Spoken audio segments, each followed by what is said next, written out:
Wow, I love your German dress. Oh, my Dirndl? Thank you. Dirndl? Yeah, it's beautiful. So is this what you wear back home? Depends, what do you mean? You know, like going to school, going to work? Nope, not usually.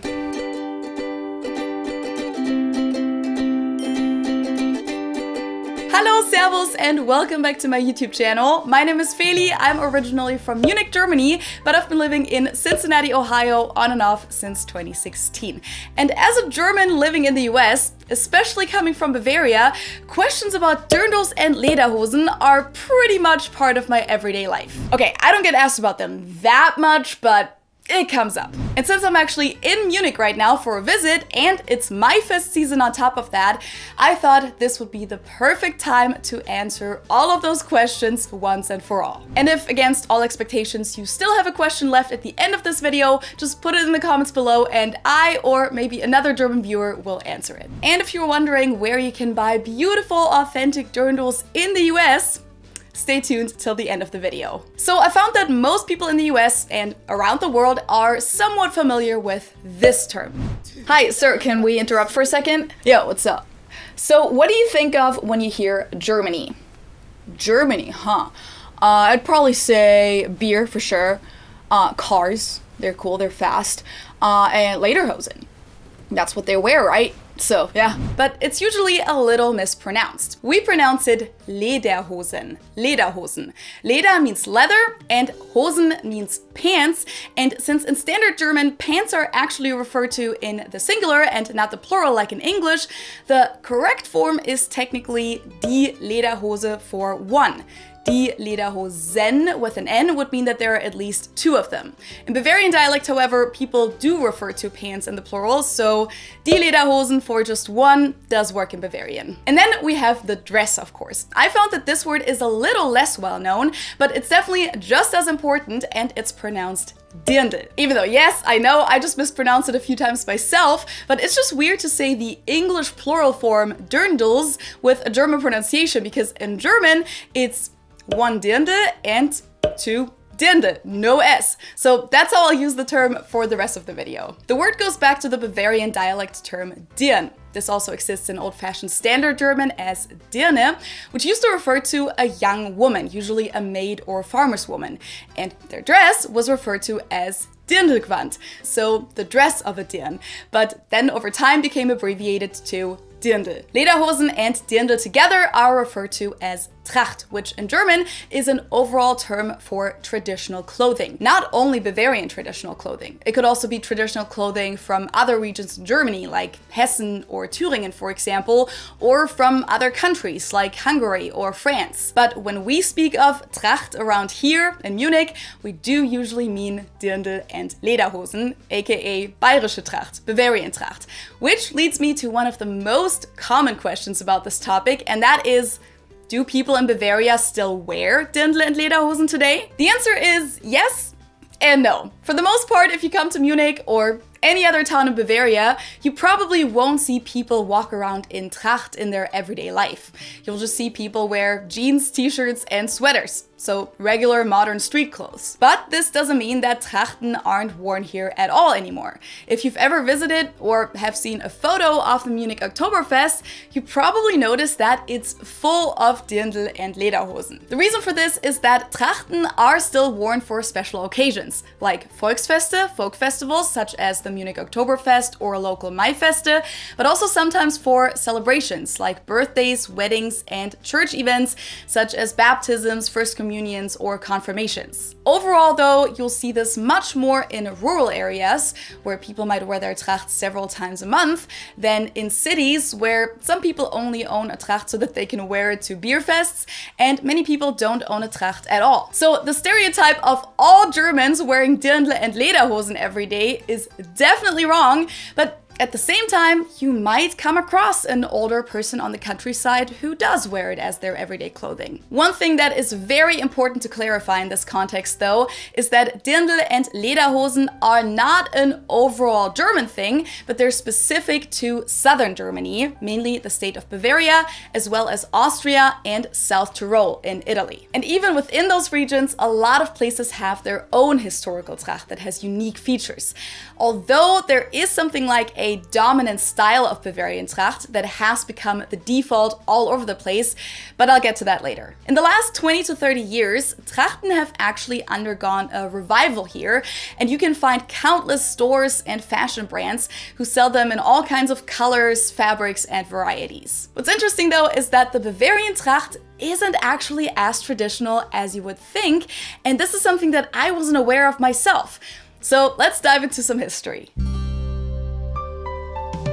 I have read a lot on this topic in the past few days, and to be completely honest with you, a few different sources say different things about the origin of the Bavarian Tracht, but one thing that I've found pretty much everywhere is that the Bavarian Tracht that we wear today really only goes back to the 19th century. And yes, for some of my American viewers, that might sound pretty old, but for European standards, that's not actually that long ago. And most people here don't know about this. Based on my research, there seem to be a few different factors that may have played a role here, one of them being the overall longing for nature and the simple life in the 19th century that also plays a big role in literature and art from that time, the period of Romanticism. At the same time, many people were looking for a stronger German identity because of the foreign invasions during the Napoleonic Wars, and therefore revived their interest in cultural heritage. Another, and probably the most important factor, was that in 1805, the Kingdom of Bavaria was founded,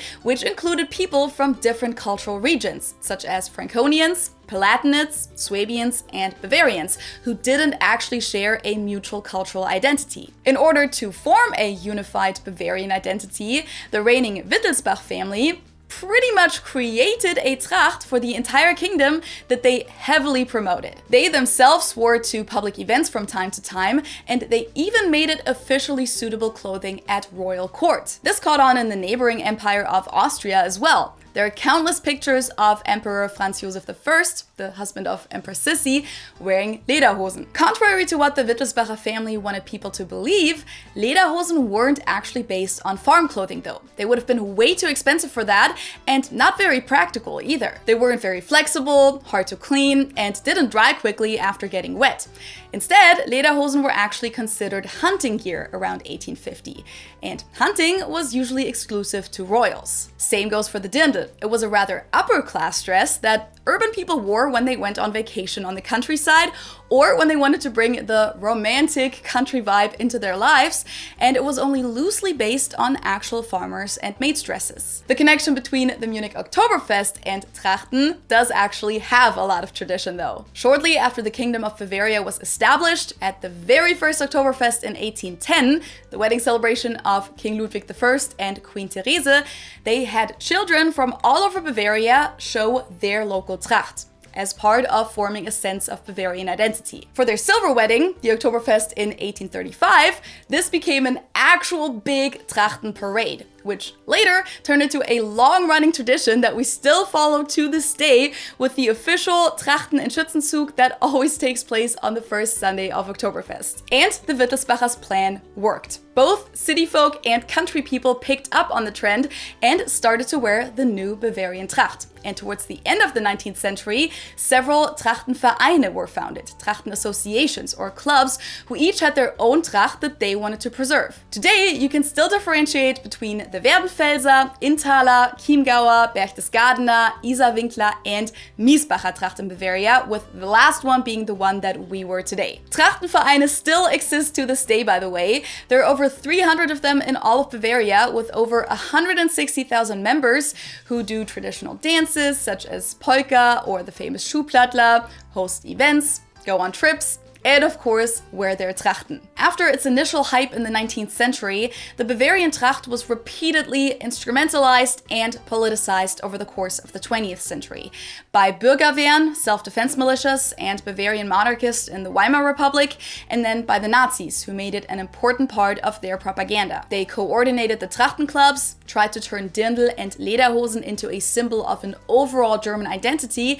and even implemented a public office called Mittelstelle Deutsche Tracht, Commission for German Costume. It was led by Gertrud Pesendorfer, who turned the Dirndl into a propaganda tool and de-Catholicized it by removing the high collar and showing more cleavage, shortening the sleeves of the blouse, shortening the skirt, and tightening the waist to emphasize the female body. Hitler himself wore Lederhosen at different public appearances and in photographs, and ironically had them custom made by the Wallach brothers, who ran a very successful Trachten store in Munich, and who were Jewish. Jews, of course, were banned from wearing Tracht, and even though the Wallach brothers' clientele included Bavarian aristocracy and even Hitler himself, their business was taken from them later on, and they emigrated to the US. After World War II, Trachtenvereine were re-established, and the Bavarian Tracht showed up in a lot of so-called Heimatfilme that were very popular at the time.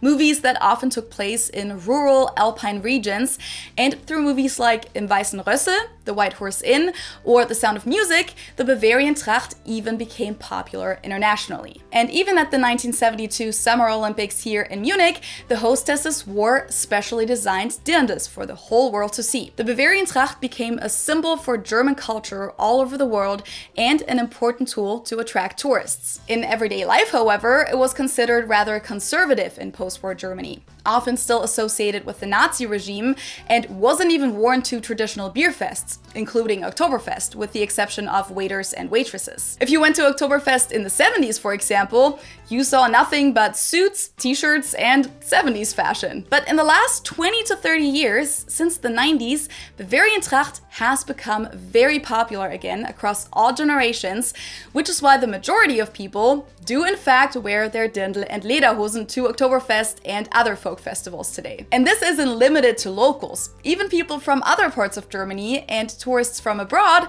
like to wear Dirndl and Lederhosen when they visit Oktoberfest. And I actually often get asked how us locals perceive that. Is it considered rude? Maybe even cultural appropriation? Well, I can't speak for everyone, of course, but I personally don't mind tourists wearing Tracht. On the contrary, I find it pretty cool when they go that extra mile and invest the money in that. And I think that most other locals don't have a problem with it either. The only thing that definitely does rub Munich people the wrong way is when tourists wear those super cheap, low-quality knockoffs that either look like a Halloween costume or actually are a costume, like this one. Or this. In that case, we'd like it better if you just came in your regular street clothes.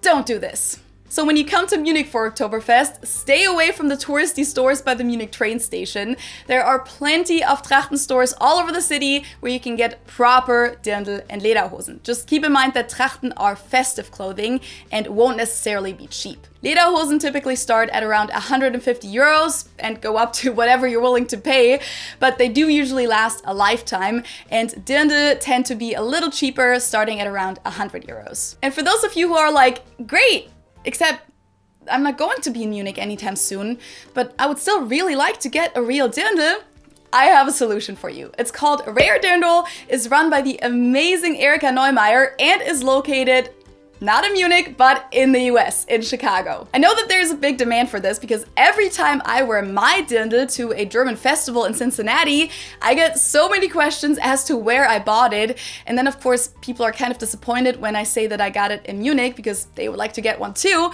but no problem, just check out Erika's amazing designs on raredirndl.com and have your perfect Dirndl shipped directly to your door. I got this beautiful classic black Dirndl called the Little Black Dirndl, which is a perfect addition to my blue and green Dirndl that I have. And to be completely honest with you, the fabric is actually way nicer than that of my Munich ones, especially the apron. It's such a nice flowy material.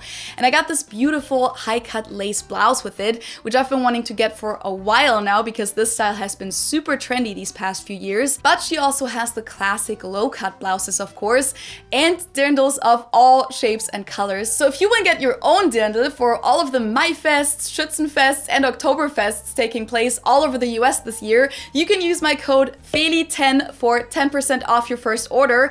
And I put an affiliate link down below, so if you use that to get to the shop, Erica will know that you found her through me.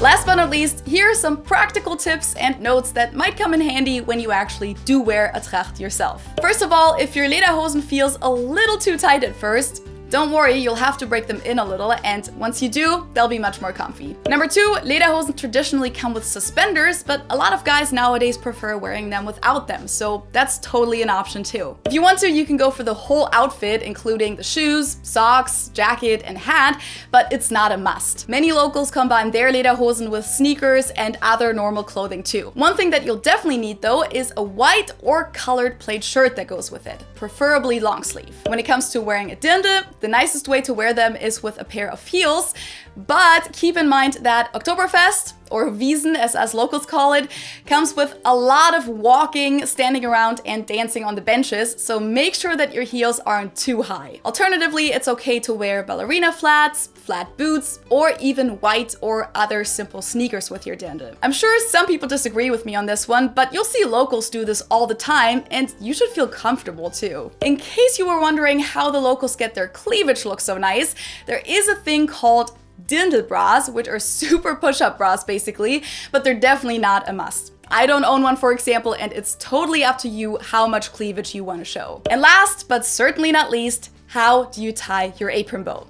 The position of your bow actually tells people about your relationship status. Traditionally, tying it on the right side meant that you were married, left stood for single, front stood for virgin, and back stood for widowed. Since some of these concepts are pretty outdated though, we usually just go with left is single and right is in a relationship nowadays. If you want to learn more about Oktoberfest and how to get by there from a Munich native, check out these 2 videos. It seems like Oktoberfest is finally taking place again this year, fingers crossed, thumbs pressed. If you want to practice with a real 1-liter Oktoberfest beer mug until then, you can get yourself one of these on my shop, felifromgermany.com.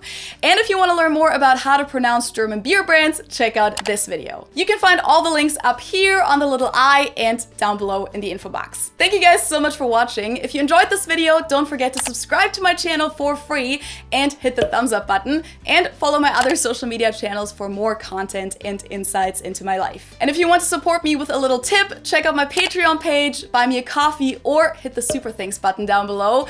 Danke, thank you, and I hope I'll see you next time. Tschüss!